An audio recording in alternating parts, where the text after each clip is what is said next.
अब आज अपन बात करेंगे उस मैग्नीशियम सॉल्ट की ही बात करेंगे, that is magnesium trisilicate. Magnesium trisilicate थोड़ा सा इंपॉर्टेंट है एग्जाम पॉइंट ऑफ व्यू से, because of its uses. It is important, थोड़ा सा याद रखिएगा, आपको एग्जाम में इसका क्वेश्चन मिल सकता है यूनिवर्सिटी एग्जाम में।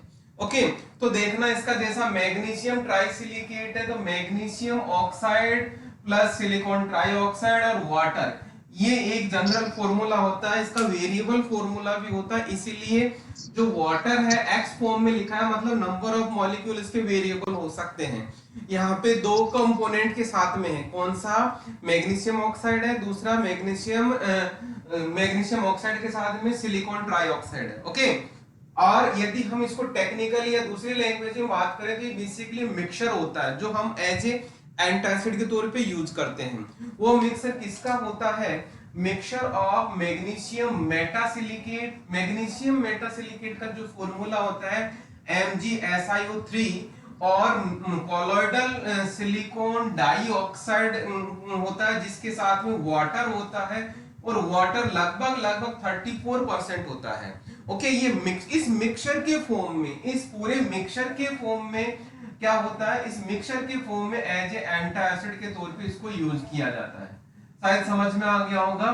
कॉलोइडल फॉर्म में हम इसको मिक्सचर के फॉर्म में इसको यूज करते हैं। ओके, और अब अपन बात करते हैं जो इसका मैग्नीशियम ट्राइसिलिकेट या जो ये जो हमने फॉर्मूला दिया इसकी प्रॉपर्टीज की बात करेंगे। तो देखिएगा, प्रॉपर्टीज की बात कर रहे हैं। प्रॉपर्टीज में हम देखते हैं तो फाइन पाउडर होता है, ना उसका ऑर्डर कोई होता है मतलब ऑर्डरलेस है, ना उसका टेस्ट होता है मतलब टेस्टलेस पाउडर होता है। ओके, और दूसरी चीज यहाँ पे ध्यान देना, free from grittiness. Free from grittiness का मतलब होता है वेरी स्मूथ पार्टिकल्स होंगे, जैसे हम टैल्कम पाउडर होता है उसी तरीके से इसके पार्टिकल्स होते हैं, बहुत स्मूथ होते हैं। ग्रिटीनेस का मतलब यदि हम मिट्टी लेते हैं तो उसमें जो फीलिंग आती है उसको ग्रिटीनेस बोलते हैं। दूसरा, हम यदि टैल्कम पाउडर लेते हैं तो बिल्कुल स्मूथ होता है, वो होता है फ्री फ्रॉम ग्रिटीनेस। ओके, फिर उसके बाद में थोड़ा सा क्या कहूंगा, हाइग्रोस्कोपिक नेचर है। तो हाइग्रोस्कोपिक नेचर का मतलब ये मॉइस्चर को एब्जॉर्ब करेगा, मॉइस्चर को एब्जॉर्ब करेगा, बट ओबी से साथ में जैसा हमने डिस्कस किया था कि मैग्नीशियम के सॉल्ट वाटर इनसोल्युबल होते हैं, तो वही कहानी है यहाँ पर भी, इनसोल्युबल वाटर, लेकिन फिर वही कहूंगा सॉल्युबल इन एसिड। जनरली बात करते हैं अपन HCl की। ओके, HCl की बात करें तो HCl को हम बात कर रहे हैं गैस्ट्रिक एसिड के फॉर्म में। तो ध्यान देना, यहाँ पे जो रिएक्शन विद एसिड की बात कर रहे हैं, एसिड भी कौन सा, हम HCl से रिएक्शन देख रहे हैं।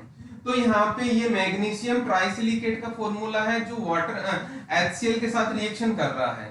तो यहाँ पे क्या बनता है, मैग्नीशियम क्लोराइड एंड एक इंपॉर्टेंट कंपाउंड बनता है जिसको हम बोलते हैं ट्राइसिलिक एसिड।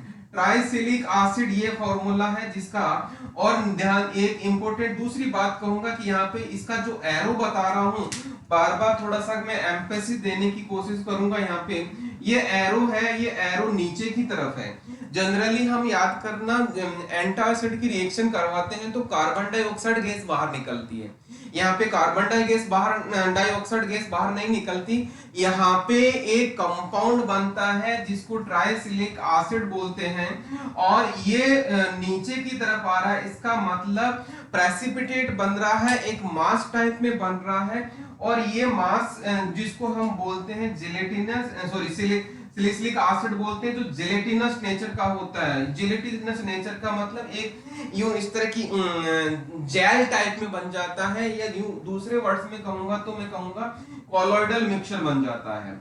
ये कॉलोइडल मिक्सचर या ये रिएक्शन बनना और ये कॉलोइडल मिक्सचर बनना बहुत इंपॉर्टेंट है। जैसे यदि आपने आजकल तो फेविस्टिक और फेविगम वगैरह आने लगे, पुराने टाइम पे गम आया करता था जो व्हाइट कलर का हुआ करता था, उस तरह का इसमें थोड़ा सा सॉलिड टाइप का इस तरह का नेचर बन जाता है। ओके, तो ये इसकी ये प्रॉपर्टी हो गई जिसमें अपन एक यदि जनरल हम लैब में टेस्ट करते हैं तो क्लियर। इसी के बेसिस में आपको थोड़ी सी इसके यूजेज को याद करवाने की कोशिश करवाता हूं। देखना, पहला इसका यूजेज है, क्या यूजेज है देखना। पहला है एज एंटासिड।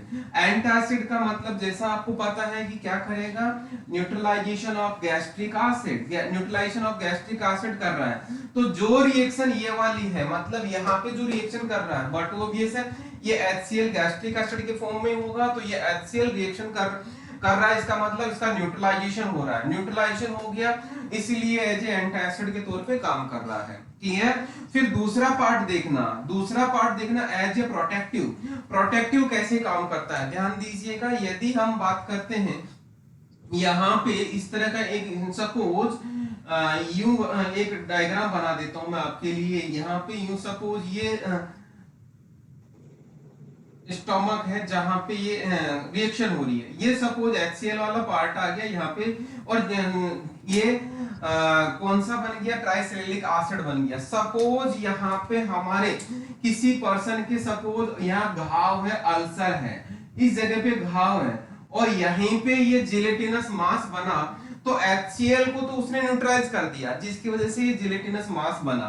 और ये जिलेटिनस मास जो बना है वो क्या करता है, इसको जो घाव बना है इस घाव को प्रोटेक्ट करता है, इसके चारों तरफ कवरिंग कर देता है। इस तरह से चारों तरफ कवरिंग कर देता है। चारों तरफ कवरिंग करते ही क्या होगा, इसको इस घाव को प्रोटेक्शन मिल जाएगा। प्रोटेक्शन मिलने की वजह से क्या हुआ कि यहाँ पे जो बार बार इस घाव पे रगड़ लग रही थी खाने की वजह से, बार बार वो दिक्कत हो रही थी, दर्द हो रहा है पेशेंट को, वो पेशेंट को दर्द नहीं होगा। तो क्या लिखा मैंने ध्यान देना, फॉर्मेशन ऑफ कॉलॉइडल जिलेटिनस मास। जो जिलेटिनस मास ये बना है वो बना जिसकी वजह से उसने क्या किया, cover and protect ulcer wound in GIT. GIT में जो अल्सर बना हुआ है इसको प्रोटेक्ट कर लेता, कवर कर लेता। तो डबल हमारा फायदा हो गया। कौन सा, एक तो यहाँ पे HCl को न्यूट्रलाइज कर ही दिया एसिड की वजह से, और एसिड को न्यूट्रलाइज कर दिया, और दूसरा यहाँ पे किसी पेशेंट के बाई चांस ये दिक्कत है तो पूरे के पूरे उस घाव को कवर कर लेता है। ओके, कवर कौन करता है, again I am repeating, trisalicylic acid. Okay, antacid क्या करते हैं, लैक्सेटिव के तौर पे काम करते हैं। तो जो एज ए लैक्सेटिव के तौर पे काम करेगा, क्यों करेगा, due to the formation of magnesium chloride. ध्यान देना, मैग्नीशियम क्लोराइड, जैसा आपको ये रिएक्शन यहाँ दिख रही है वही HCl हुआ, मैग्नीशियम क्लोराइड के साथ में रिएक्शन हो, मैग्नीशियम क्लोराइड यहाँ पे बन रहा है, मतलब यहाँ पे HCl न्यूट्रलाइज हो चुका है और मैग्नीशियम क्लोराइड बन गया। मैग्नीशियम क्लोराइड क्या हुआ कि मैग्नीशियम क्लोराइड अब बॉडी में अंदर जाएगा कुछ एक्सटेंट तक, जैसा मैंने पिछली क्लास में बताया था, कुछ एक्सटेंट तक ये एब्जॉर्प्शन होगा मैग्नीशियम क्लोराइड का, मैग्नीशियम का क्लोराइड का एब्जॉर्प्शन होगा, और कुछ एक्सटेंट तक ये वाटर लेके क्या करेगा, बाहर जाएगा एज ए लैक्सेटिव के फॉर्म में। तो इस तरह से ये लैक्सेटिव के तौर पे काम करेगा, या नॉर्मल पर्सन में हमने दिया तो डायरिया कर देगा। ओके, यदि ये एब्जॉर्ब हुआ कुछ एक्सटेंट तक तो क्या होगा, ये कहानी यहाँ पे है, Contra indicated in patients of kidney insufficiency. जो किसी पर्सन का किडनी परफेक्टली काम नहीं करता उसमें ये कॉन्ट्रा इंडिकेटेड है, यदि कुछ अमाउंट तक वो एब्जॉर्ब होता है तो, जिससे क्या होगा, मैग्नीशियम की पॉइजनिंग होने लग जाती है, क्योंकि मैग्नीशियम उसको रिलीज नहीं हो पाता, एक्सक्रीट नहीं हो पाता किडनी की इम्प्रॉपर वर्किंग की वजह से। ओके, फिर लास्ट में आता है कौन सा, एज इमल्सिफाइंग एजेंट के तौर पे भी इसको यूज करते हैं।